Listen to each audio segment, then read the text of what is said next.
அனைவருக்கும் வணக்கம்.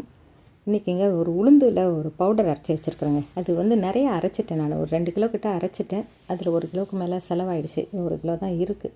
இப்போ அதை அரைச்சி காட்ட முடியாது. பட் இதில் உள்ள பொருள்கள் நான் சொல்லிடுறேன். உளுந்து கருப்பு முழு உளுந்து தோலோடு தான். அதை கழுவி காய போட்டு எடுத்து வச்சுக்கணும். அது ஒரு 800 கிராம் எடுக்கிறோம்னா 200 கிராம் அரிசி போட்டால் போதும். கருப்பு முழு உளுந்து நிறைய சேர்த்துக்கணும். தோலோடு இருக்கிறது ரொம்ப நல்லது. அதை வந்து நம்ம கழுவி காய வச்சுட்டு அப்புறமா லேசாக வறுத்துக்கணுங்க. பட் சட்டி வந்து கனமாக இருக்கணும். அது இரும்பு சட்டியாக இருந்தாலும் பரவாயில்ல, வேறு எந்த சட்டினாலும் நல்ல கனமான பாத்திரத்தில் கைவிடாமல் நல்லா ஒரு மணம் வருங்க. கருகக்கூடாது. கருப்பு முழு வந்து நிறைய பேருக்கு வறுக்க தெரியாது, கருகிரும். அதனால் அந்த வாசம் வரும்.